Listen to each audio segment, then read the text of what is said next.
Okay, the big, scary FDD, franchise disclosure documents. Guys, this is gonna be one of the most important franchise videos that you've ever watched. The FDD is an incredibly important document. If you're anywhere in your franchise journey, you gotta know how to review it. I'm gonna talk you through exactly how to review it, what to look for, talk you through every point, step by step. Can't wait to get into it. Let's jump in.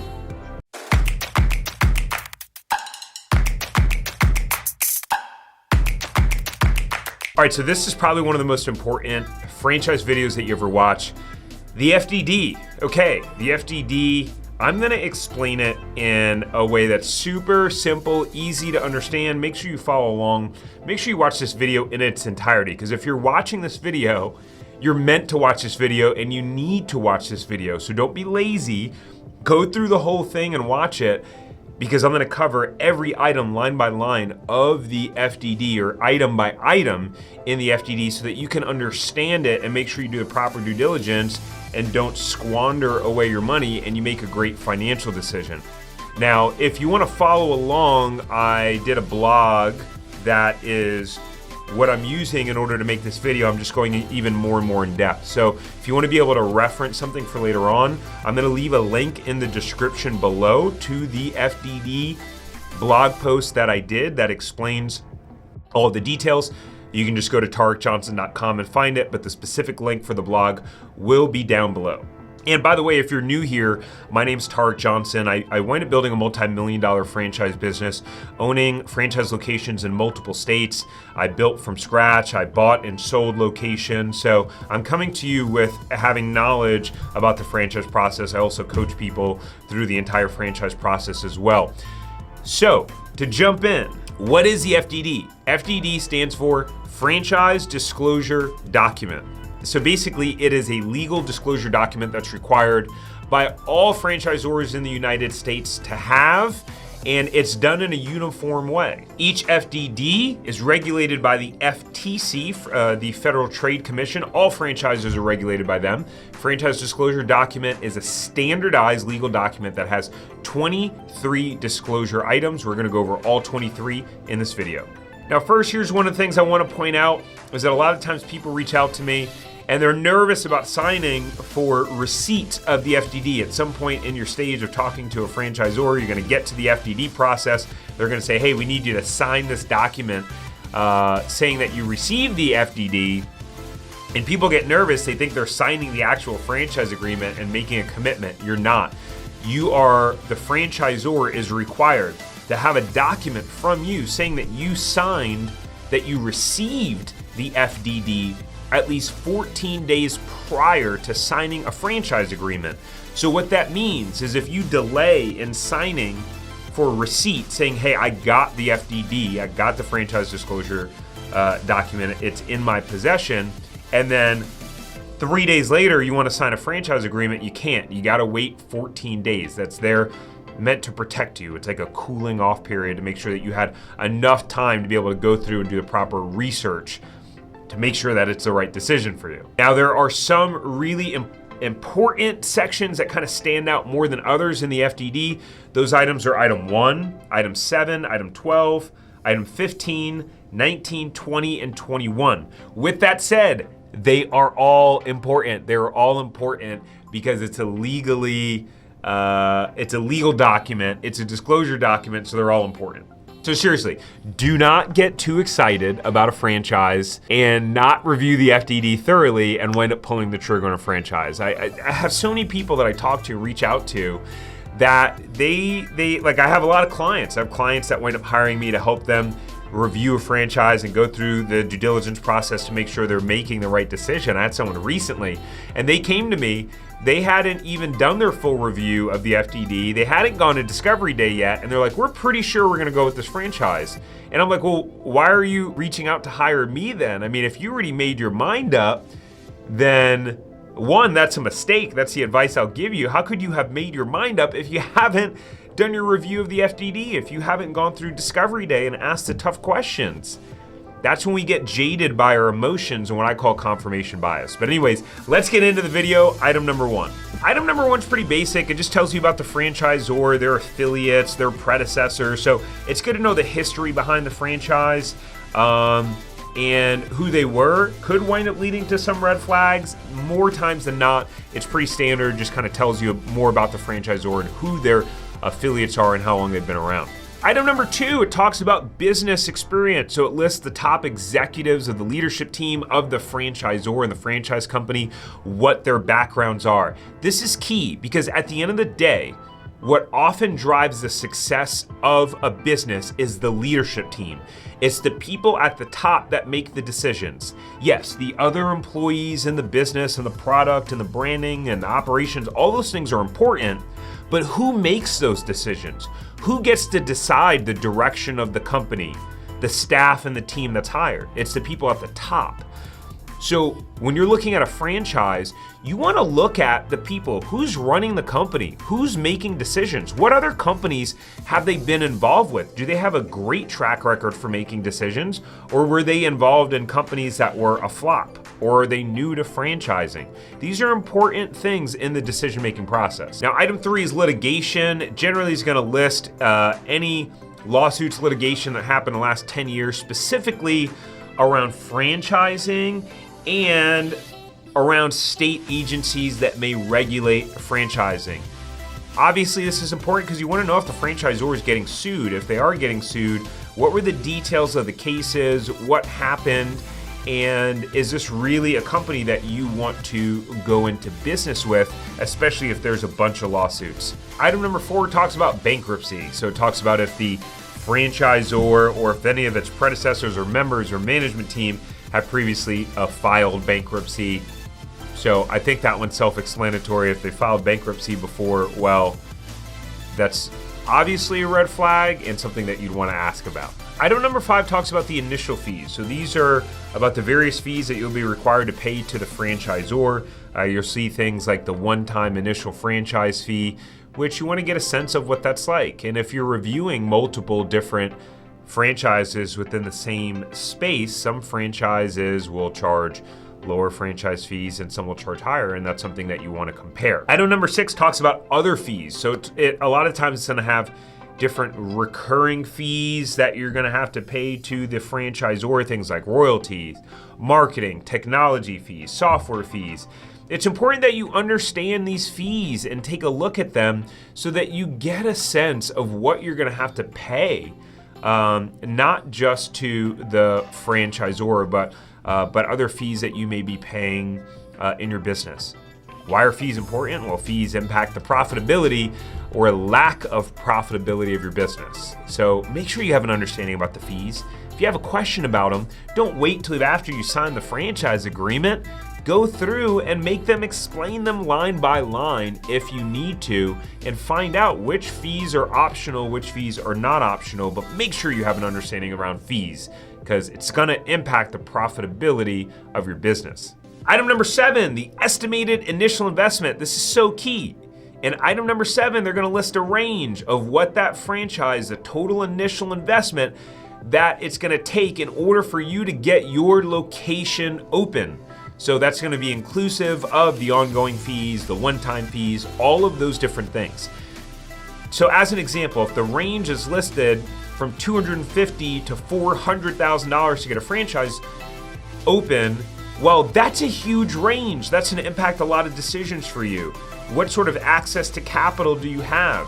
If you only have access to $250,000 worth of capital and the range is to $400,000, well, you need to be prepared that it takes on the higher end in order to get the franchise location open. Also questions that you can ask around item 7 are, hey, what are the difference between the locations that were on the lower end to get open and on the higher end to get open? So the franchisor can explain that to you and what that was like so you can get a guesstimate of what your experience may be like. Also, in item number 7, they're also going to include 3 months of additional capital that they recommend that you have in your business in case it takes some time for your business to get ramped up. So you don't necessarily pay all of that money out front. I mean, there could be listed $30,000 to $60,000 in additional funds that they want you to have set aside.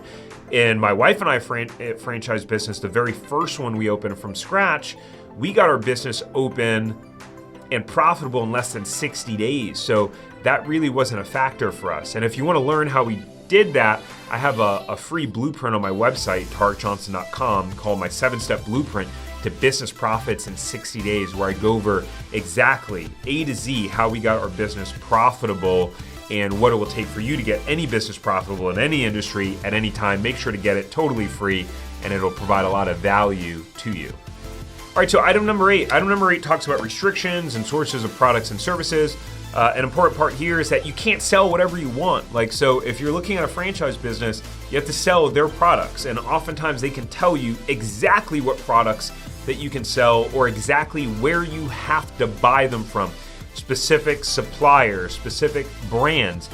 And sometimes in the section it will disclose if the franchisor gets a kickback. Sometimes you may have to buy them from the franchisor, and the franchisor is getting a piece of that revenue, and that's how they help support you. So it's going to list that all in item number 8.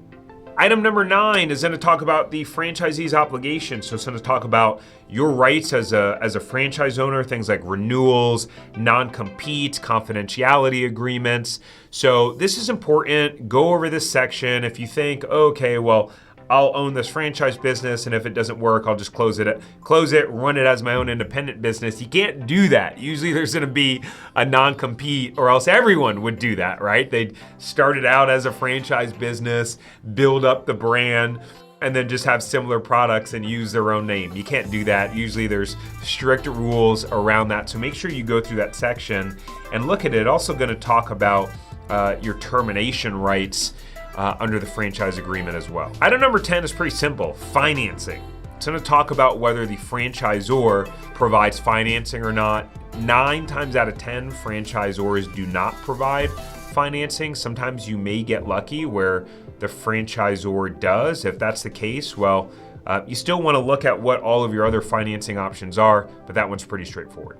Item number 11 talks about franchisor assistant support and training and systems.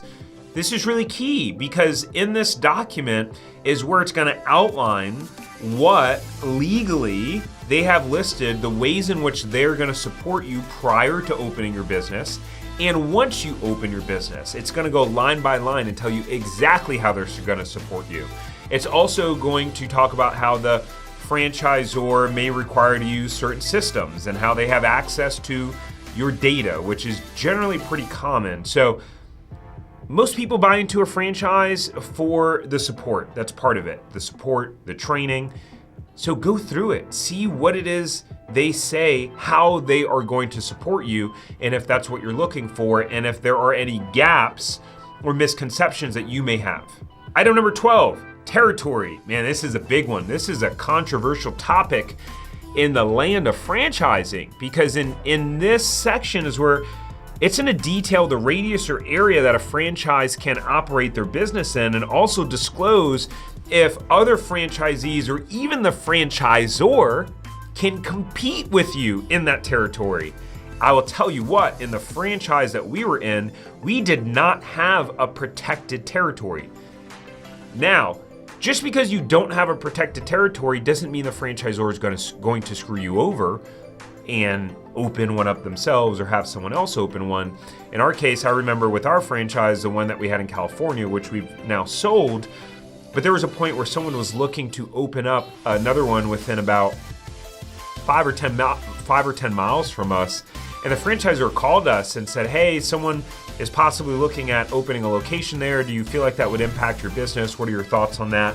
I thought that was really nice of them to do. They weren't required to do that by law. Most of the time, franchisors, if you're with a good one, they want to build a relationship. They don't want to put you in a position that's going to challenge your business. It really doesn't benefit anyone.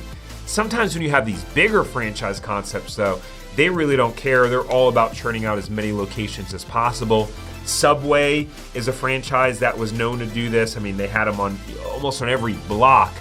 and that really affected franchisees' sales. 7-Eleven is another concept that's similar. You can often see 7-Elevens right across the street from each other to benefit from the different traffic. So you want to understand, do you have a protected territory? If so, what is your protected territory? If you don't have a protected territory, can you potentially negotiate a protected territory? And this is really important. So make sure you have a thorough understanding of what is or is not in this section. Item number 13 talks about trademarks, talks about if the franchisor has trademarks, what they have, is it pending, or have they secured the trademark? Why is this important? Well, what happens if the franchisor doesn't have their logo trademarked and their name trademarked, and something happens and then they have to change the name of their business? Probably something more uncommon, but something, again, that's obviously important to look at and have an understanding around. All right, so item number 14 talks about the patents and copyrights with a franchisor. So again, if the franchise you're looking at has a particular unique competitive advantage in business, or it's very technical, well, you want to make sure that they have that protected, or else competitors can start popping up all over the place and just copy it. All right, so item number 15 talks about the obligation to participate in the actual operation of the franchise business. This is important because if you're planning to be semi-absentee, if you don't know what that term semi-absentee means, I have a link in the video below, the 7 different types of franchise ownership and listing what they all are and how they work. You can go check that out. While you're down there, give this video a thumbs up. If you're enjoying this and getting value out of this, it helps the YouTube algorithm show this video to more and more people. It'd be very helpful to me and the channel. I would appreciate it. And also subscribe while you're here. If you've made it this long in the video, because I imagine we're through a good bit. I'm looking at my camera. It says we're about 20 minutes in. Once it gets edited down, it'll be a little bit more than that. But if you're still watching and you're not subscribed, come on. I mean, this is free advice and it took a long time to make and research and put all this information together. So please subscribe. It really helps the channel a lot. But this section talks about if you need to be an owner-operator, if you can be absentee, if you can be semi-absentee. So make sure the way you plan to run your business is in alignment with what the FDD says is your required role in the business. Item 16 talks about restrictions on what you may sell in the franchise, and the control that the franchisor has in the process. We talked a little bit about this before in one of the other items, but obviously there's going to be rules around what you can or cannot sell. Make sure you have a clear understanding of what that is. All right, item number 17, which is renewal, termination, transfer, and dispute resolution.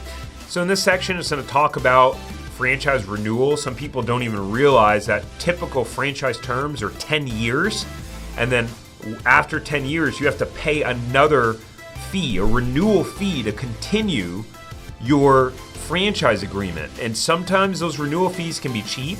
Sometimes they're $5,000, $10,000. Sometimes the renewal fees can be very, very, very expensive. And so that's important that you have an understanding around that. It's important that you have an understanding around the termination of a franchise. Like if you break the rules and you've invested hundreds of thousands of dollars, and like, the franchisor can terminate your agreement. Granted, it's not going to typically just happen abruptly, but it's important. It's an important thing to think about, and it's happened to people before. Talks about dispute resolution as well. So if you have a dispute with the franchisor, there may be a specific way that you're required to handle that, going through arbitration or different items like that. Item 18 talks about public figures. And if there are any public figures that are a part of the business, this is common. I saw a franchise recently, a franchise called Clean Juice, where they got Tim Tebow, and they have a UFC and MMA fighter, TJ Dillashaw, who's a franchise owner in the system. So something that could really help a business or brand. Item 19, it's the infamous item 19. Guys, item 19 is huge. This is like one of the most important, if not the most infamous section and item in a franchise disclosure document. In the FDD, this is where they talk about financial performance representations. So item 19 is where, actually, let me take a step back for a second. If you're not familiar, franchisors are not allowed to tell you how much money you can make. They can't tell you how much money other people are making. If you ask them and they say, hey, we can't tell you that, it's because they can't legally. It's not allowed. The only place where they can disclose financial performance representations are in item 19. And so some franchisors don't list in item 19 at all. And so if they do not list in item 19, to me, honestly, that's suspicious. I mean, if you are a franchise concept and you've been around a decent amount of time, you have a lot of locations, and you don't list your item 19, what are you hiding? What are you hiding? And if that's the case and you're looking at a franchise that has an item 19, man, I would do heavy due diligence and research on the franchisee validation when you talk to existing franchise owners, so that you can get a clear sense of what type of sales people are making, what their profit margins are they even making money, how long does it take to get profitable, asking all of those questions. But there are varying levels of transparency in the item 19. Some franchisors list very minimal information. Some franchisors list the entire P&L and profit and loss statement of every single location that's within their system. So you're really going to want to go through the item 19 thoroughly and really understand the numbers. If you need help understanding the numbers, I act in a coaching capacity sometimes for people that are going through the due diligence process. If you're interested in that, you can go to tarekjohnson.com/consulting and apply to work with me, and I can help you navigate through that process and understand the item 19. But this is a really important section, and where you're going to be able to get an understanding of what type of sales stores are generating, and then even potentially what sort of profit margin they're actually making as well, and if you can even make money owning this franchise. All right, guys, we're almost around the corner. We are at item number 20.